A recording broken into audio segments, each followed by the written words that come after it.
Hey YouTube, welcome back to my channel. This is your girl Michaela coming back with another story time.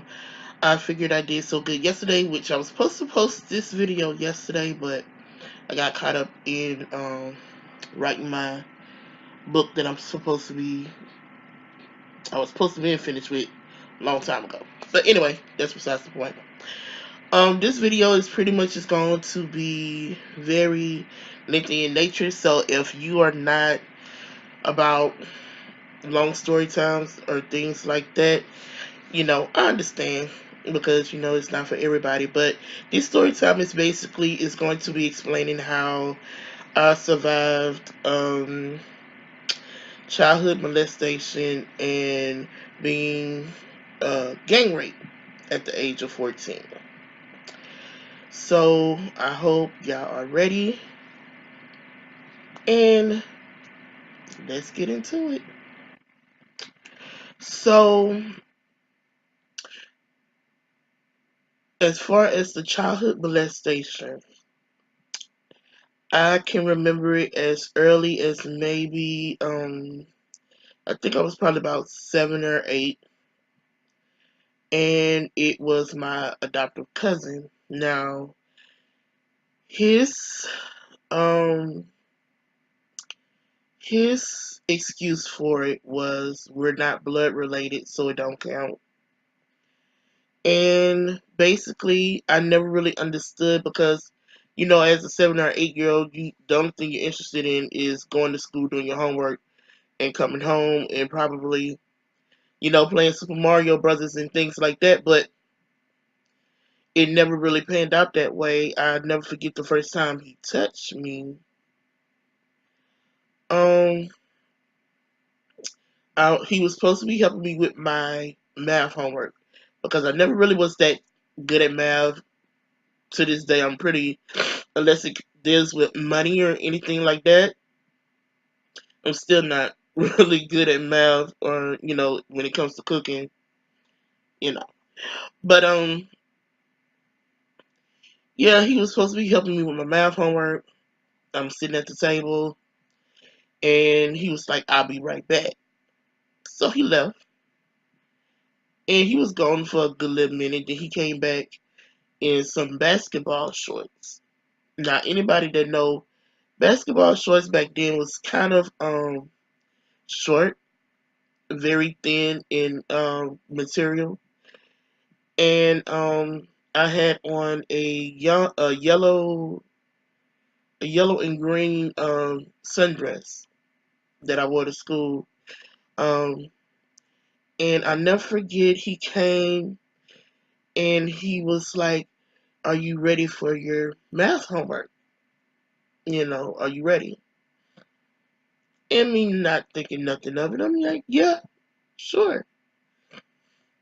So he started out helping me with my math homework, but as it went on, it seemed like he was distracted the whole time because he kept touching my leg and I kept moving it away. So um it went from that to him saying, "Do you want some milk and cookies?" I had just went and got some. I was like, "Yeah, sure." So he went into the kitchen, got some cookies and some milk and stuff like that, came back to the table, and yeah, he was like, "In order for you to have these cookies, you have to give me a kiss." As a child, you don't know no better. So of course I kissed him on the cheek. And I'm like, "Okay, sure." He was like, "No, not on my cheek, on my lips." And I was like, "No, you're my cousin." And, you know, my mom said that's not allowed between family. Then that's when he proceeded to say, "Oh, well, you're you're not my blood cousin." And it really never really dawned on me. And anybody that, didn't watch the last video, you might want to go back and watch that. But I'm adopted, and it never really dawned on me until um I ran into my aunties after I had my daughter that I was adopted because people kept saying, "Oh, we're not blood related. We're not blood related." As a child, you really don't know what that means, you know. So, um, he proceeded to kiss me, and when you're that age, you're like, "Ew, that's nasty." But he proceeded to do that, and I was like, "Well, can I have my cookies now?" He was like, "Yeah." So I'm eating my cookies, and I went to grab the milk to go with it. He was like, "In order for me to give you this milk, I want to play with you." Now, the only thing I'm concentrated at this point is my math homework, getting it done, going home, because at this moment I'm feeling uncomfortable. I'm like, I can't play with you because I got to do my homework before we could do any of that.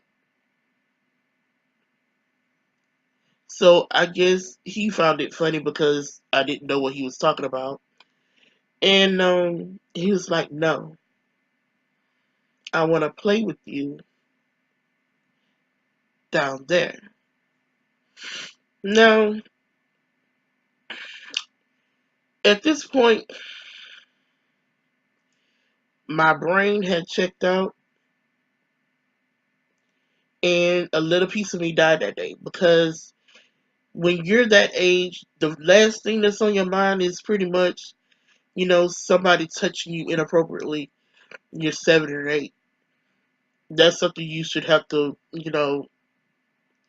even visiting that at at a teenage age is, the only time that you should be even thinking about that. Not saying that it's right, but most teenagers do. But 7 or 8, no. So I want to say that whole process of me going to his house after school, him kissing me, him touching me, that continued on from the age of 7 to the age of, I want to say, when I was old enough to stay home by myself. So from the age of 7 to probably, it had to be, I was probably about 12.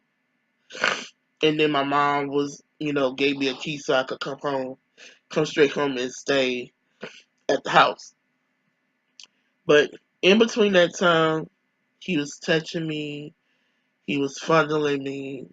At one point, he tried to put it in, but because I was fighting so hard and, screaming, I guess he was like, it wasn't worth the trouble. And I'm glad he came to that conclusion. But because of that, I was very angry. I was an angry teenager because it's like at one point, um, I want to say I told one of my other cousins about it, and they didn't believe me. They was like, "Oh, you being dramatic. Oh, you don't know what you're talking about." So fast forwarding from me staying home by myself, to I want to say maybe I was 13 when I experienced my first kiss with a girl.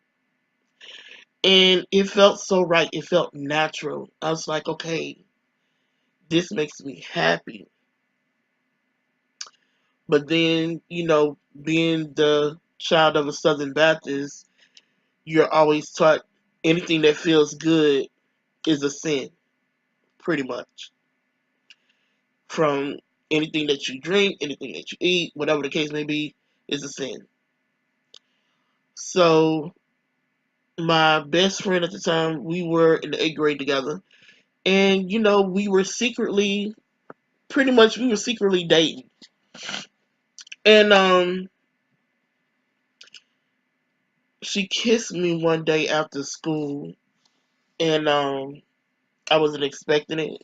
It shocked me, but I liked it. I liked it so much that I left my book sack, my homework, everything at her house. I left. You hear me? Like I left.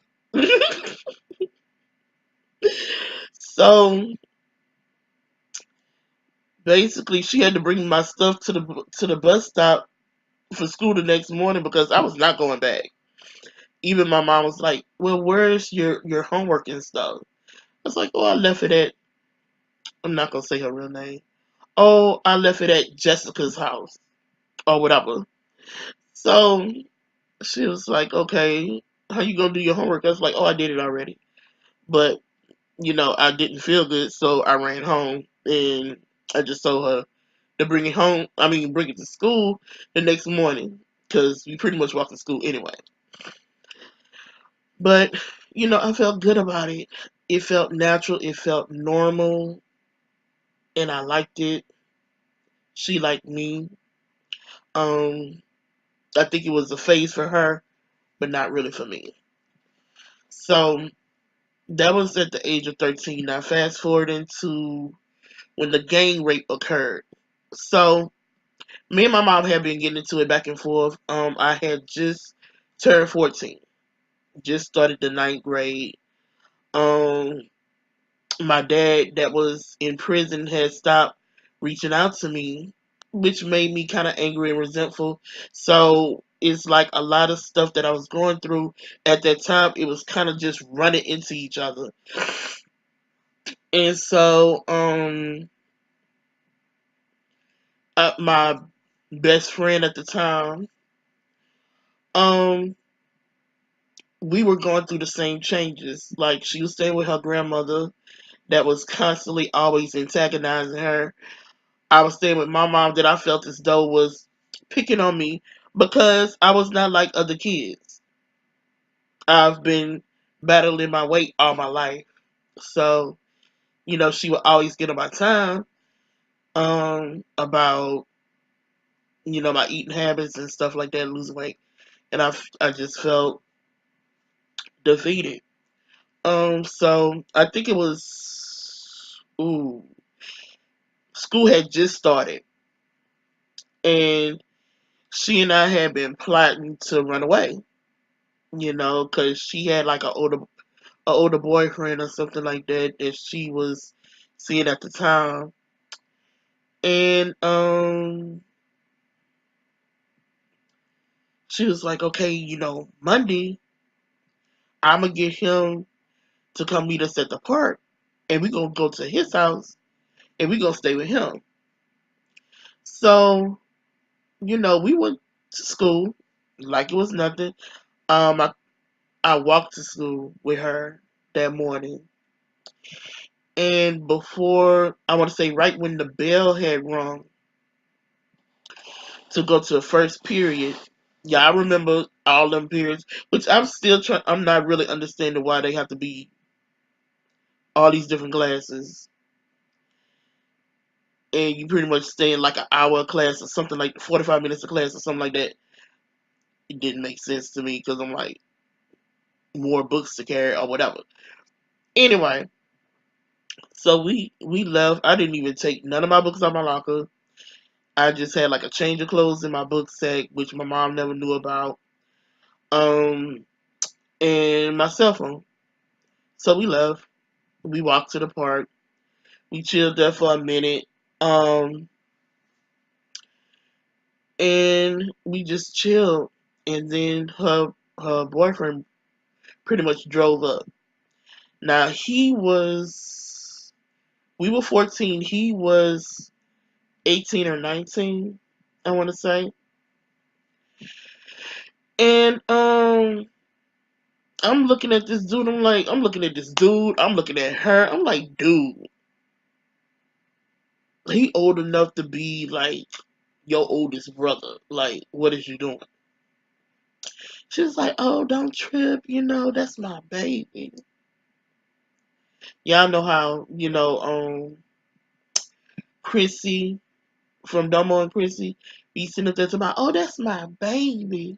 Yeah, that's how she was like the whole time. And I'm like, okay, so are we leaving or what we doing? So we left, and we like, mind you, where the park was, it was right around the corner from my house. So we left there and went to um his house, which was way across town. Like I couldn't walk there if I wanted to. So we ended up pretty much helping him set up because he was supposed to have a party that night. And I've never heard of anybody having parties on a Monday night. But I guess when you grown, that's what you do. You know, you party whenever you feel like it. So we helping him set up the party and things like that. And his brother and his friends was like, hey, yo, who these girls is, you know what I'm saying? And at that time, I'm not as big as I am now. I was like, probably, roughly, probably like 150, 160. So that was like a nice size, which I will be getting back to that, and you'll see the journey too. Because I'm gonna start recording that. But but yeah, so he looking at me and I'm looking at them. I'm like, why you looking at me like that? You ain't even my type because you don't have nothing I need. And so his brother was like, oh, this is my girlfriend and this her best friend or whatever. So his brother gonna come drape his arm around my shoulder and like, what's good, best friend? I'm like, her best friend, not yours. So I moved his hand, from off my shoulder or whatever, because I'm like, did I invite you to touch me? No, I did not. So, um,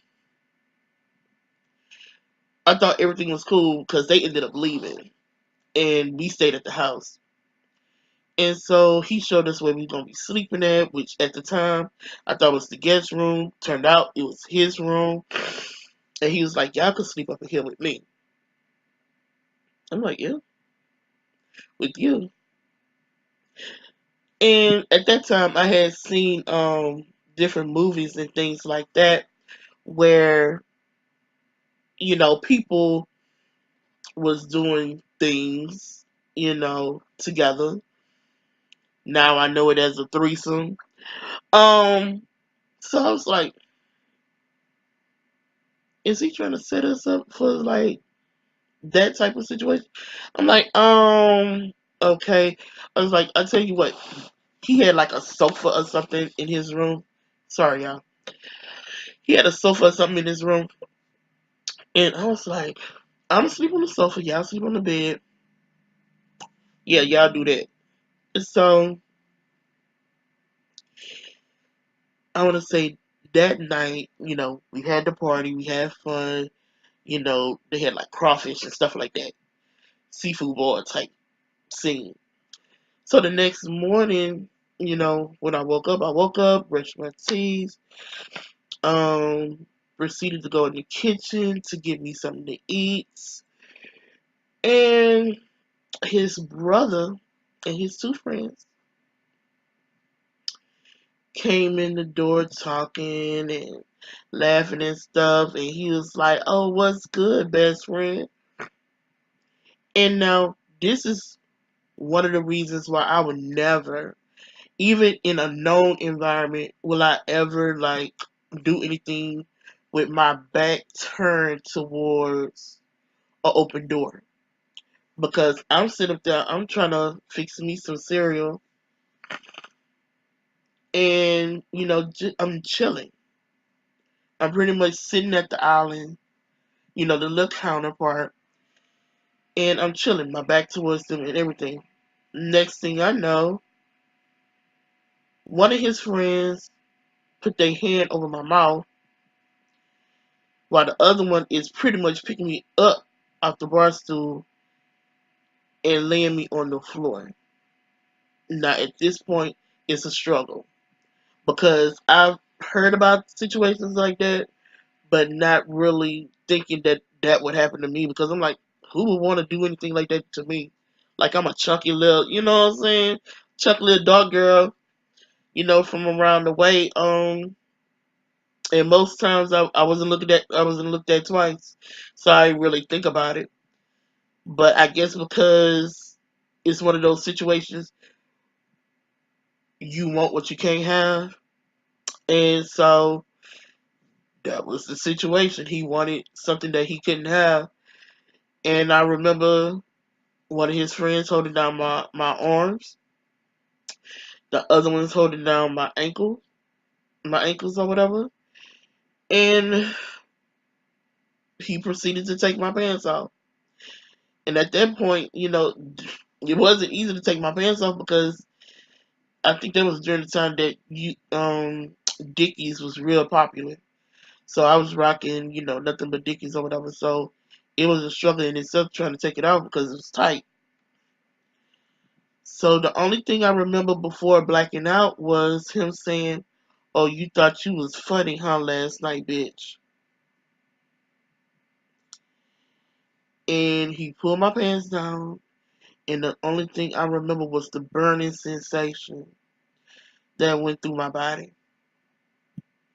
from below, and it shot all the way up to my heart, pretty much. It was almost like my heart broke instantly. So, that happened, and they took turns. And once they was finished, they laughed about it and left.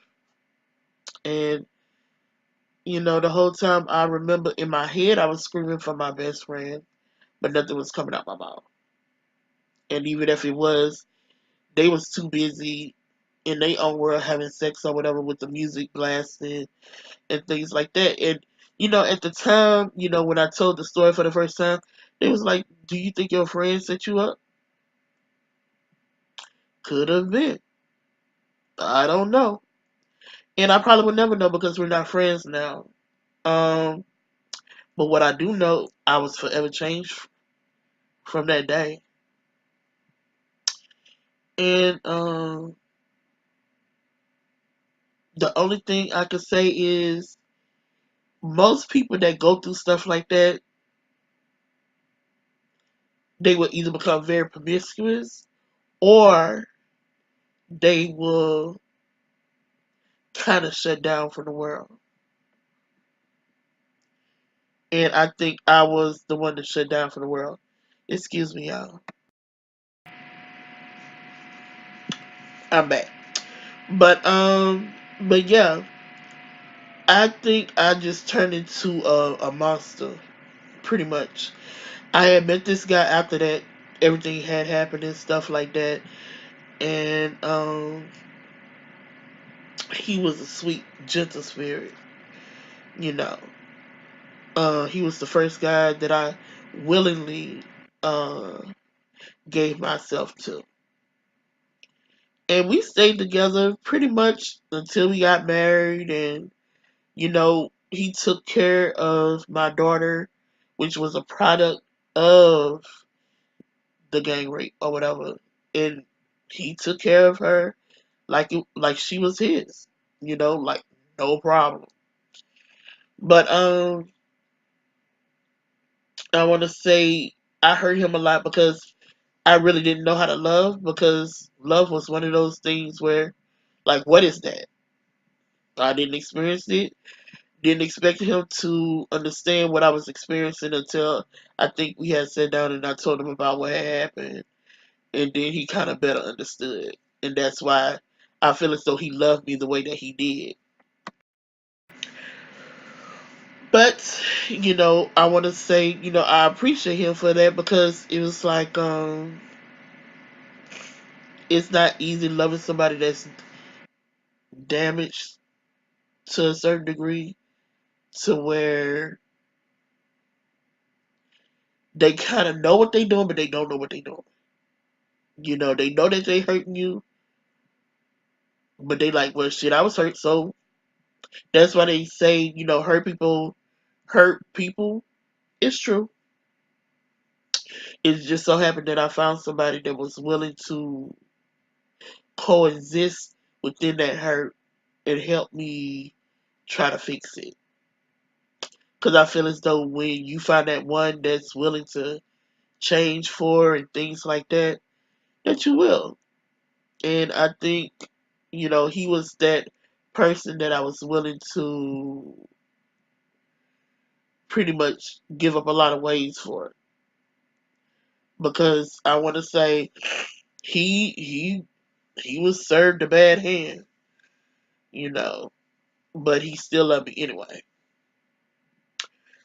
But, I want to sit up there and take the time to address something though. Most people feel as though lesbians are lesbians because of situations like what I went through.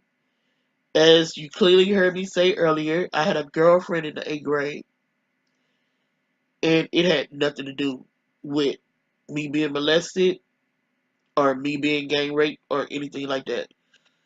It had a lot to do with the fact that I found her attractive. She was a very pretty girl.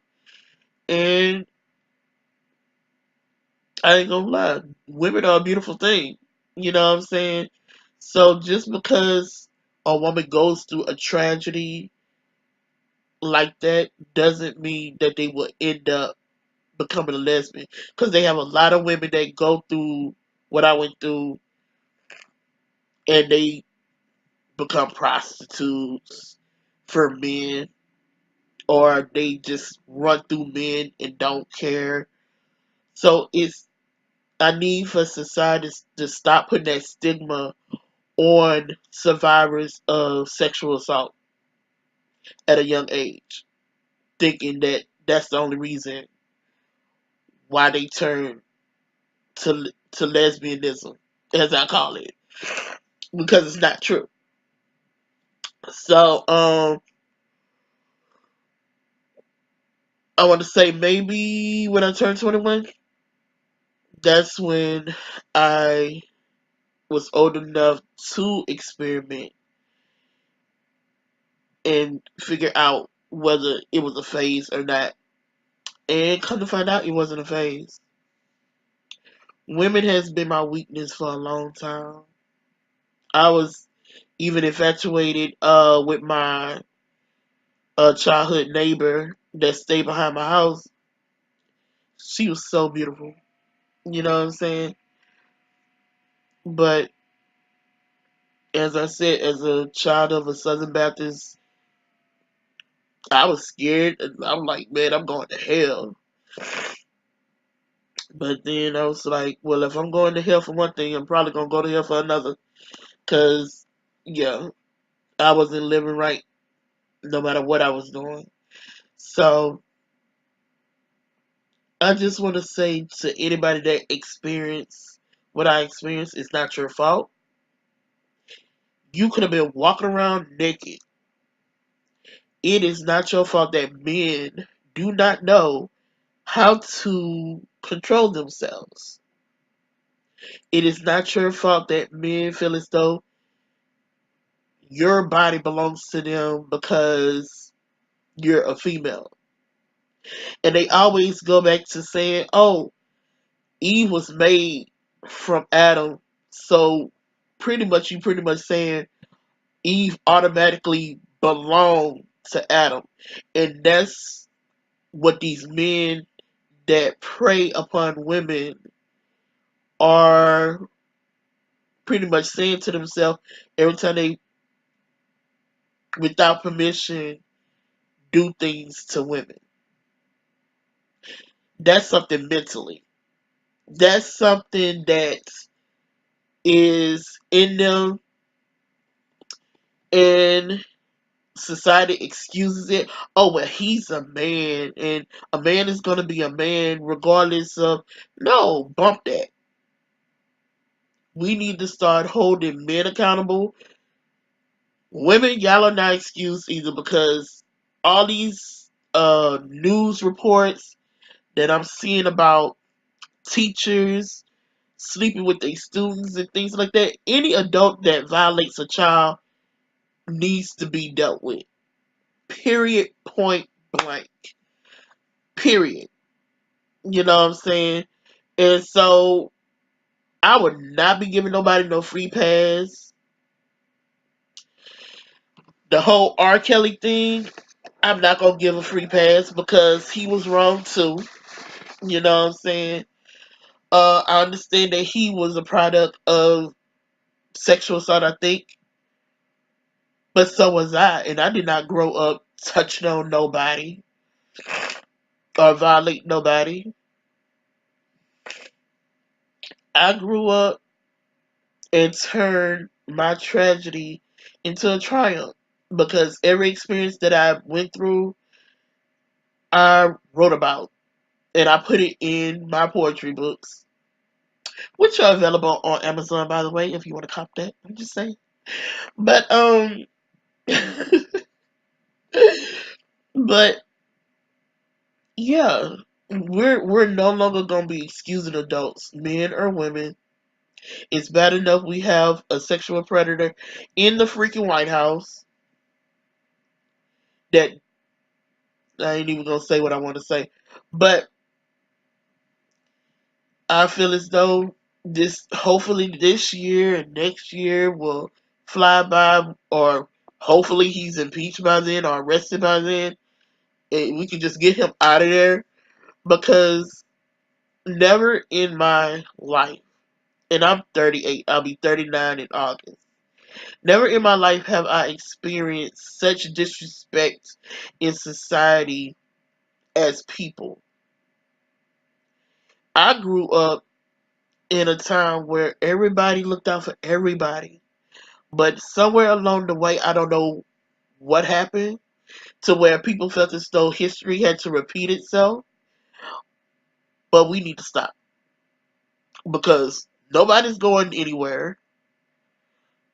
You can sit up there and kill all the black people you want. You can kill all the white people you want. You can sit up there and build a freaking wall that don't make no freaking sense, trying to keep out immigrants. But wait, and yes, I'm off topic. Sorry, but how is an immigrant of this country gonna have the audacity to try to keep other immigrants out? I'll wait. Comment down below. How? Like how? Really? And this is who they elected, a 5-year-old, to run the country, pretty much. Because y'all are resentful of Obama. Obama came in and tried to do the best he could, tried to clean up all of George Bush's mess, all the Clintons' mess, and everybody else before him mess. He had too much stuff, and all they could do was talk about him. But one thing I can say that I'm definitely proud about is that I lived long enough to see a black president in office with a real first lady. But anyway, I think I've talked enough. I'm about to start rambling. I feel myself, so I'm gonna leave it at this. I want to finish up with saying this to anybody that look at this video that's going through, blame and guilt because of what happened to you. Write your journal. Get you a composition book or 5 subject notebook, whatever is your preference. Write. Write about it, and please get you some help. You don't want to go through depression, thoughts of suicide, like why are you here? Get you some help. The sooner you get some help after everything happened, the better you'll be. And continue to write. It don't have to be poetry. You can just write your feelings out. But definitely get you a book and write. And I promise you, each time you write something that you're feeling internally and you put it out on the paper, when you've been to fill that whole book up and you feel lighter, or maybe you don't feel light at all, maybe you feel just a little bit lighter, take that time, take all those feelings that's in that tablet and burn it and let it go. But definitely get you some help, please. You know, we lose enough people to suicide and depression and things like that. And by all means, please do not become promiscuous, because it's just going to add the demons onto the demons that you already have. So don't do that. Get you some help, get you some friends, some real friends. And I use that term loosely because I don't think they really make friends like they used to. I got one bestie that's here with me, and I have one bestie that I met on YouTube, and I'm so happy about it. Um, her channel just makes me smile all the time. So, Shamika and your beautiful wife Tamika, I hope y'all decide to watch this together. I feel as though it's empowering for all women to kind of embrace and hear each other's stories, because you just never know, you know, where people come from when they go through stuff. Yes, I smile all the time, but that's a Virgo. Anyway, I'm about to get out this channel because I have some food to go cook. I have some red beans and rice on the stove. But if you like this video, please feel free to subscribe, comment, share, and like. I will be back with another upload. The next upload will probably be the spicy noodle challenge, because I know people been waiting for me to do that one. So that will be the next upload. I'm going to try to start uploading regularly. I'm just trying to get out of my fear of recording. 2 videos in, I think I'm doing pretty good. So, with that being said, peace, love, and fish grease. Later, YouTube.